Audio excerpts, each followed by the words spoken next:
There's two camps in e-commerce fraud right now. You're either paying ClearSale 1% of every dollar you make, or you're paying Ekata yourself and hoping you didn't miss something. John Murphy just built the third option. Let's get into it. All right, John, for people who don't know, what is FRIQ Labs? FRIQ Labs is my solution to preventing fraud.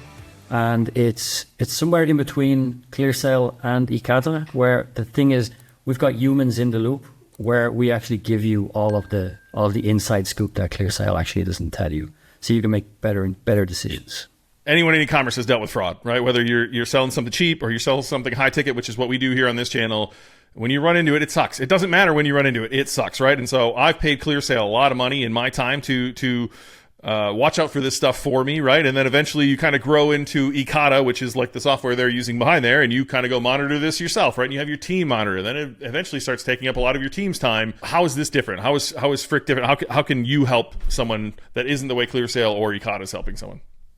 Well, my analysts have been using this type of system for years because it was the system I built in-house when I was using it on Ekata. So my analysts do the work that your team don't have to do, which frees up your team's time. And the report that we actually provide gives all of the inside information. So you know everything about who made the purchase, where they live, who they're married to, their family tree, everything. So you can make really concrete decisions about whether this is a legitimate or not. You're not rolling the dice if ClearSale says it's a medium, for example. So if you're using ClearSale, some people just use the Shopify, which I think is a little insane, if I'm honest with you. Order comes in, I wait for ClearSale to give me the green light or the red light there, right? And that's the ClearSale experience. Ekata, order comes in, my team does all that research. I wait for my team to give me the green light or the red light for them to process the order, right? What does the experience actually look like with FRIQ Labs? Order comes in on my store, then what happens?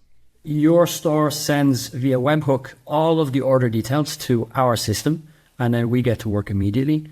We have built a custom tool that pulls all of that information in and scans it, and it gives us information about who's behind the email, how long it's been open, how often it's been used, all of their IP information, if they're using a Tor browser, if they're on a VPN, if they're even using the iCloud private settings on their phone. We know all that information. And what we do is we join all of that information to put a story together. Like a VPN could be a red flag for Shopify, but a VPN could also be just a privacy concern that normal people have, or it could be a work requirement. So we piece all these pieces together. We get a good picture, and now we give recommendations and explanations about what we found in a nice comprehensive report. So then my team can use that report to, do you come back with like a score out of 10? Is there some sort of scoring system or red light, green light, or how are you giving your thumbs up or your thumbs down or your thumb sideways, I guess? So also on our report, we do give a low, medium, and high, and we do give a score from 0, very safe, to 100, as in like run away. But we also give all of the context behind all of those individual factors as well. So there's context. It's not just a random score. So when I think of this, number one, ClearSale can be spendy early on. When you have nothing coming in, you don't want to pay their minimum and get started. And even when you have sales coming in, 1% of your revenue is not exactly what you want to pay for this, right?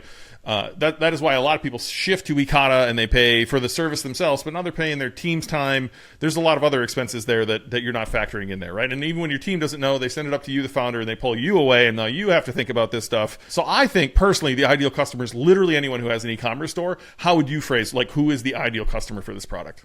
So the ideal customer has orders coming in regularly. It could be people that they're starting to get more sales, and it doesn't make sense now to continue to pay 1% to ClearSale, or that they have a VA that's so busy just looking at orders and estimating and pulling their boss in to make a decision because it's a gray area result.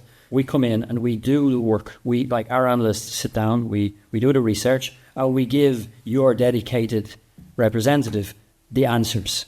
Here's the details, you're good to go, or, call the guy and ask for his ID because this doesn't add up. Do you think new stores who haven't dealt with fraud yet, this is something that should be on their radar? I know when I was beginning, I didn't know anything, right? We often hear in our community, I haven't even turned ads on yet, and I got my first sale. And to me, my spidey senses go up immediately of like, well, how would they have possibly found you when you're a new store, you don't rank in Google, and you're not running ads? Often that can be, the fraudsters seeking out these new stores somehow. What would you just say someone who's a new store who hasn't dealt with fraud yet? Is this system for them? Do you have a price tier for newer stores? We're working on that. So we're going to introduce a lower tier that's much more affordable for people that just have a few orders coming in, and then we can scale with them as we have bigger tiers for people with more volume. But like when I launched my old store, my very first order was actually a fraud order. Now, I didn't ship it because the guy called me and I could tell he was putting on an old man's voice and stuff. But I was very close to shipping my first order because I did want the store to be validated, and I wanted to get my first sale. So I almost ignored a lot of the red flags just to validate the store. And so I nearly got buried with a $4,000 or $5,000 order fraudulently before I even got started. That was only like 2 weeks in. And then I managed to, cancel the order before it shipped, but that was a close one. So it's never too early. It's never too early for it to be on your radar. I wouldn't say sign up for like ClearSale and hire a team member to learn what all of the fraud signals are either. Back in the day, ClearSale didn't have like a minimum, so that wasn't a problem. You could sign up for ClearSale, and if you don't get an order, you don't pay. But now they have minimums, so I would say it should be on your radar, and you should look for options. But if you're not making sales or not running ads, you probably don't want to go and look for the premium option straight out of the gate. Yeah, and on this channel, a lot of our audience is that high-ticket retail e-commerce person, right? They're selling something where one chargeback really hurts. But I'm sure there's people listening to this too who have fraud issues, and they sell, a medium ticket or a lower ticket item, and they sell a lot of those. What would you say to someone? Like, what's a sign someone who needs this right now? What would you say to those people? For people that are selling like $40 tees, like print-on-demand stores, and they're selling volume, like maybe 50 to 100 orders a week or a day, then just pay the minimum ClearSale and just forget about it. Or just roll the dice with the Shopify, like kind of superficial orders, because the impact of a few orders, you could probably absorb them. Like the people I need to help are people that are shipping high-ticket items with one fraud. It can just kill your month or put you out of business if you're just getting started. Yeah, look, I think if I was on that lower end, and I've sold stuff, right? I had a pet supplement business. I would still use this.